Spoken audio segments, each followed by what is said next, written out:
Hello dear friends, you're on the channel, and today we're breaking down the latest daily briefing from the Ukrainian front.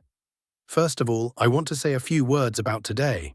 Orthodox Christians around the world are celebrating the great feast of Easter, and I wholeheartedly congratulate everyone who is marking this occasion. This is truly one of the most important, radiant and joyful holidays in the Orthodox calendar, and may this day bring everyone peace, hope and warmth of heart.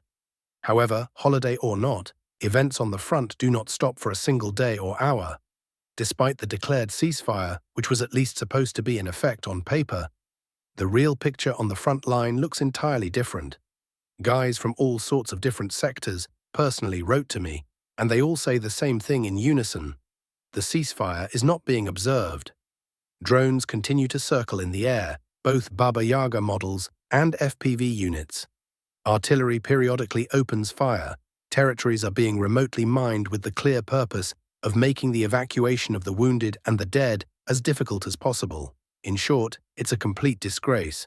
Though, if we're being honest, we didn't expect anything different, did we?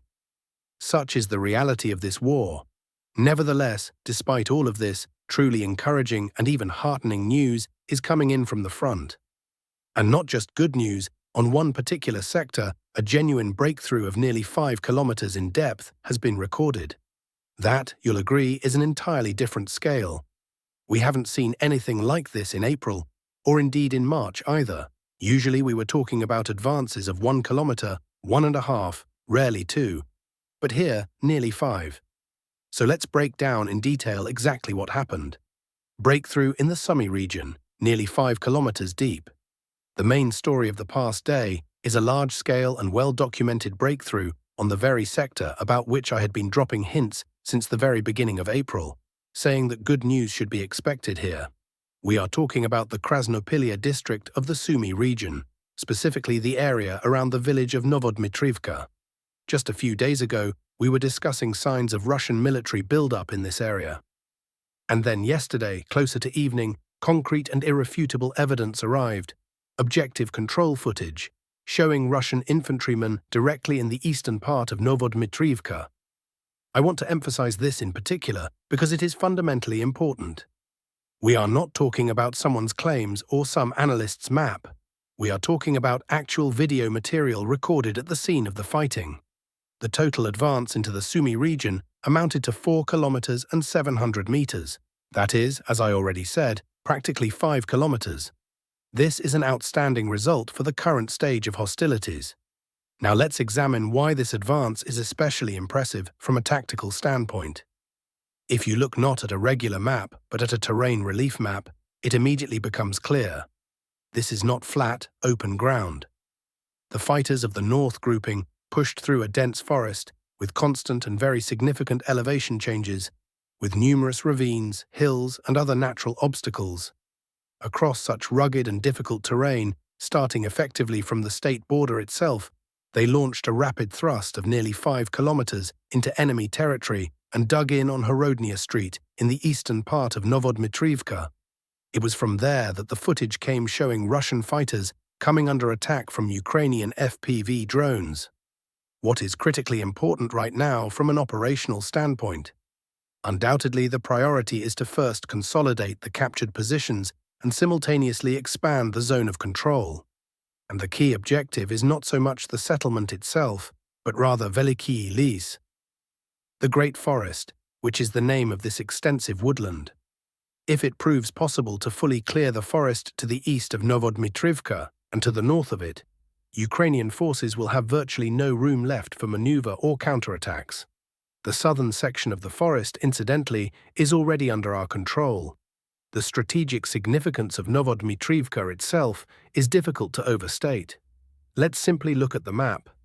From the western outskirts of Novodmitrivka to the eastern edge of Krasnopillia, it is only about 2 kilometers.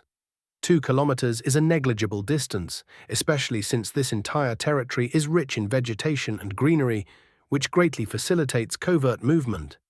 In other words, infiltrating from Novodmitrivka all the way to Krasnopillia with competent execution would present no particular difficulty. And Krasnopillia is already a serious district center with a pre-war population of around 9,000 people. This is not some tiny hamlet or unnamed elevation. Bringing it under control would be a significant operational achievement. And if the situation develops along a positive scenario, another full-fledged and substantial bridgehead could form in the Sumy region, one that the Ukrainian command would be forced to take into account and respond to. This is a fundamentally different scale compared to expanding a perimeter by a few hundred meters along the borderline. This is already a genuine bid for deep and strategically significant advancement.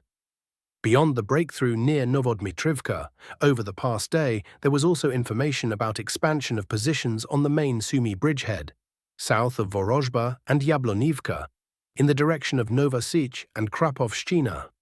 For now, however, this comes without objective control footage, so I'll refrain from categorical assessments. We are awaiting additional confirmation. The fact of the advance in this direction has been officially confirmed by the North grouping, but the video, the necessary proof, is still absent. We'll keep watching. Kostyantynivka. Direction: the taking of Dobropillia. Confirmed. The second major piece of good news over the past day came from the Kostyantynivka direction. Yesterday evening, objective control footage also appeared, this time from fighting in the southern part of Dobropillia. My sources had informed me several days ago that Russian units had entered this settlement, and I told you about it in one of the previous episodes. Now this is definitively and documentarily confirmed. Russian fighters have firmly consolidated in the southern part of Dobropillia and are actively storming toward the center. Why is it so important to finish the job in this settlement? Because bringing Dobropillia under full control opens the road to Mykolaiv, and from there, directly to the flanks and rear of Kostyantynivka, as well as toward Oleksievo-Drushkivka. This carries serious operational significance. Ukrainian military analysts, judging by their publications, are currently in a state of genuine panic. They write directly that with the onset of warm weather and the appearance of foliage, Russian units have sharply increased pressure on Kostyantynivka, and as the vegetation grows denser, this pressure will only intensify further. They are thinking along the right lines. In my view, Kostyantynivka will inevitably come under Russian control. I have not the slightest doubt about this. The question is purely one of timing. Will it happen in June, July, or August? The claims of certain Ukrainian military experts that the city can allegedly be held until autumn I consider absolutely groundless. The city will unquestionably fall during the summer. Zaporizhzhia direction, steady pressure continues. Isolated small Ukrainian infiltration groups on this direction are still encountered, but their activity is noticeably declining and gradually fading away. Russian units are methodically restoring positions on the northern flank, expanding the zone of control and consistently creating conditions for further advancement. In parallel, clearing operations are being conducted in individual settlements to root out enemy reconnaissance groups and survivors from previous Ukrainian sorties. VVSU support and reinforcement groups attempting to break through to assist are being promptly neutralized by Russian units while still on the approaches. On the western flank of the direction, beyond Huliapol, after successfully repelling Ukrainian attacks, Russian forces are operating across a rather wide section of the front and recording local successes in the area of the settlements of Boykov and Rozdvianka. The logistics of the Ukrainian armed forces are being actively destroyed: transport convoys, supply routes, warehouses. Fighting is taking place on the approaches to Voskresenivka and Verkhnya Tersa. Russian troops are seeking to outflank these villages from the north and west in order to block and cut off the Ukrainian garrisons stationed there. On the southern section, clashes are gradually shifting toward Charivne and Huliapolske. Overall, the Russian offensive here continues to be waged with the tactics of small assault groups, which as a rule only appear in objective control footage after the next settlement has already been effectively taken. The abundance of Ukrainian drones significantly complicates the pace of advancement, while large-scale troop attacks, as practice has shown, work extremely rarely in current conditions and come at great cost. The stable and consistent advance of Russian troops in the eastern part of the Zaporizhzhia region, which for now remains under Ukrainian control, will in due course allow for the outflanking of Orikhiv from the north and ultimately the bringing of that city under control. As of today, Orikhiv remains a serious obstacle, a genuine thorn in the side for the advancing Russian units. Its capture will, moreover, significantly ease the situation on the neighboring western Zaporizhzhia direction, where Ukrainian units retain a numerical advantage and continue to attack actively. Pokrovsk and Dobropillia directions. On the Pokrovsk direction, fighting continues in several settlements simultaneously. In Novopodhorodne, Novo-Oleksandrivka, and Vasilivka. Russian units are also advancing in the direction of Shevchenko. On the Dobropillia sector of the front, active clashes continue in the area of Belitske and Novy Donbass. Iran-US negotiations in Islamabad, deadlock and its consequences. Now, to the most important geopolitical topic of the day. The negotiations between Iran and the United States, held in Islamabad, ended in complete failure and yielded no result whatsoever. The American side arrived at the talks with pre-prepared rigid red lines. They insisted on the unblocking of the Strait of Hormuz and the complete dismantling of Iran's nuclear program. In response, however, they ran headlong into an equally firm and categorical position from Tehran. Iran, for its part, put forward a counter-package of demands: permanent and unconditional control over shipping through the Strait of Hormuz, the preservation of uranium enrichment exclusively on its own territory, payment of full reparations for all damage caused during the course of hostilities, including the unfreezing of Iranian assets blocked in the United States and countries under its control. We are talking about a sum of approximately $120 billion, as well as the complete and unconditional lifting of all existing sanctions. All of this creates the firm impression that the Iranian side specifically sent advocates of the hardest possible line to the negotiations, who from the very outset declared the maximum possible position and were not inclined toward any compromise whatsoever. Given such a configuration, the probability of a resumption of active hostilities after the expiration of the 2-week ceasefire, or possibly even before it expires, remains very high. Although persistent rumors about a possible second round of negotiations continue to circulate. The key and fundamentally irresolvable point of contention is, of course, the Strait of Hormuz.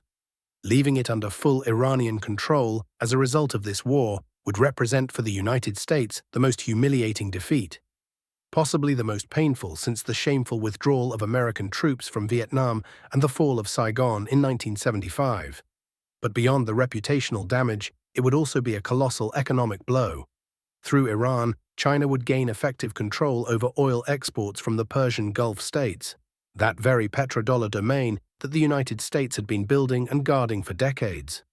Thus, having suffered defeat in Venezuela, Beijing, with the active assistance of Tehran, has dealt Washington a truly crushing strategic blow on multiple levels simultaneously. For the Trump administration, such a scenario is not merely a political failure. It is a strategic catastrophe. Meanwhile, the president himself continues to publicly deny the reality of what is happening in his social media posts and official statements, demonstrating a complete unwillingness to acknowledge the scale of the situation that has taken shape. Against his backdrop, Vice President James Vance cuts a strikingly more sober figure, and judging by available data, has proposed to the Iranian side a realistic compromise option, a regime of joint management of the Strait of Hormuz, under which Iran and the United States would jointly ensure the security of this most important international trade artery on an equal footing and would jointly collect fees from passing vessels. Here, an inevitable and direct parallel arises with the Russian-American negotiations on the Ukrainian question. According to available information, the Trump administration is proposing to Russia an essentially analogous scheme with regard to Nord Stream, joint management of the export of Russian natural gas to the countries of the European Union.